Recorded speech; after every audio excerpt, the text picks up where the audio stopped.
The Legend of Zelda. The name alone is enough to stir up a frenzy of nostalgia amongst many gamers. Whether you started on the original, Ocarina of Time, or Breath of the Wild, that sense of wonder the first time you enter the land of Hyrule is hard to forget.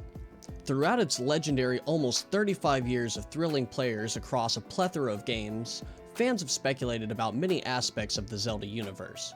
From secret princesses to two blades of evil's bane, the Zelda fandom has come up with some amazing theories about this beloved franchise. Hello and welcome to For the Sake of Curiosity. My name is Tommy, and today in this video we're going to go over 5 Zelda theories that I think are not only possible, but also have a lot of kernels of truth to them. We'll kick things off with a theory from most everyone's favorite game in the series, Ocarina of Time. Is Nabooru of the Gerudo secretly Malin's mother? Of the many characters you come across in your journey as the hero of time, Malin sticks out like a sore thumb appearance-wise due to her fiery red hair. You can first meet Malin in Castletown where she is looking for her father. After some shenanigans involving sneaking past the guards and a loud-ass chicken, you wake her father Talon up, and from then on they both reside at the Lon Lon Ranch just south of the entry to Castletown. While at Lon Lon Ranch, if you were wearing the Gerudo mask and speak to her father Talon, he says that it looks just like my wife. Well, maybe not exactly. Curious, right? As the game progresses, you eventually meet and fight a woman named Nabooru, who does strike a bearing resemblance to the Gerudo mask. She even comments as much whenever you wear the Gerudo mask and speak to her. I know what you're thinking. This is crazy talk or just a coincidence. Not if you take into account that the Gerudo are an almost all-female tribe except for the one male Gerudo born every once in a while, who eventually becomes their king. Needless to say, with that kind of ratio, the ladies of the Gerudo tribe need to seek outsiders to mingle with and produce children. The gossip stones in the game even state this as well. For our next theory, we'll move ahead in one of the 3 timelines this series has and take a look at a fan-favorite character from Twilight Princess.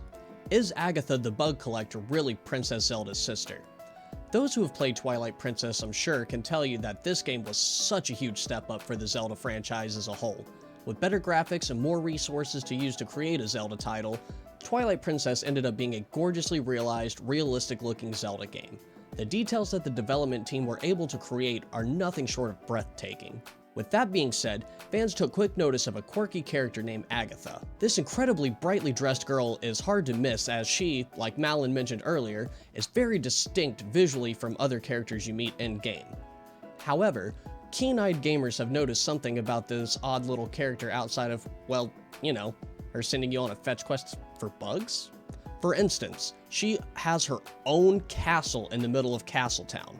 As far as you can tell from playing the game and entering her castle as part of the bug collecting quest, there are no other people living in her castle.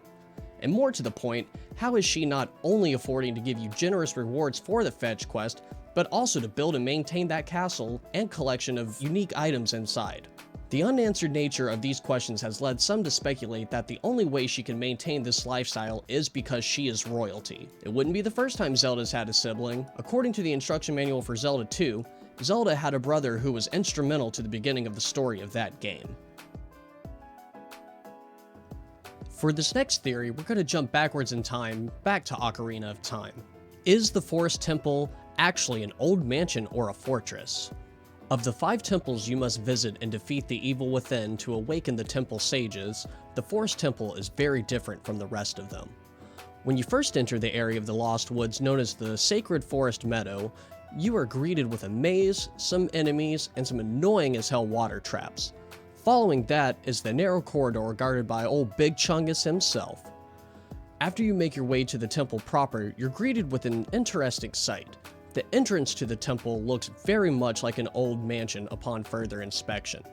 This has led some fans to speculate about whether or not the temple has some connection to the Hylian royal family or even the military during the Hylian Civil War that takes place right before the events of Ocarina of Time. During your quest through this temple, you enter areas that show signs of decay and face undead type of enemies. Perhaps these could be the souls brought back by Ganondorf's magic? Is the hero's downfall timeline actually just his original abandoned timeline? Luckily for this next theory, we don't have to jump into another game. However, we do have to get into the Zelda timeline and boy is it something. With 3 canon timelines and a game that's supposed to take place 10,000 years after all of those, talking about the timeline can get a little messy.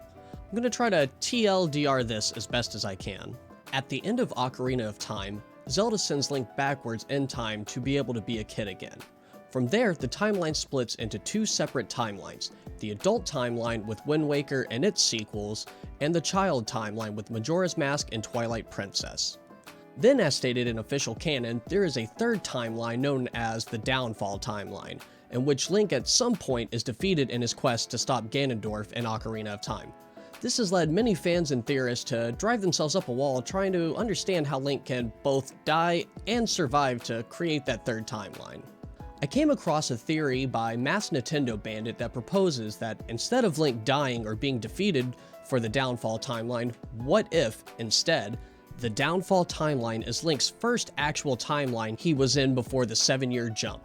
I know it sounds crazy, but his video is very well thought out and I don't want to steal the man's thunder, so I'll link his video up top and down below in the description for those more curious about this theory. With some of the headache out of the way concerning the timeline jumps and creations, let's move on to our final Zelda theory for this video. Is there a second, separate Blade of Evil's Bane in the Legend of Zelda series? To get an answer for this, we have to hop yet again into another timeline to look for a clue. This time we will look at the Master Sword from Wind Waker. Fans of the series noticed some differences in design between the Master Sword we see in other Zelda games compared to the one we see in Wind Waker. I know what you're thinking, but Tommy, it had a completely different art style, so couldn't that explain that theory away? And if that's what you're thinking, I would normally agree with you. However, there is some compelling evidence in-game that might give us a clearer answer. In the game itself, the location of the Master Sword is different from most other games. In Wind Waker, you find the Master Sword in the old Hyrule castle. Now, why exactly would they move the sword to the castle when it's never been in the castle before? Better yet, if only the chosen hero is able to wield the sword, then again, who pulled the sword from the pedestal of time and moved it into the castle in the first place? Still not enough to convince you?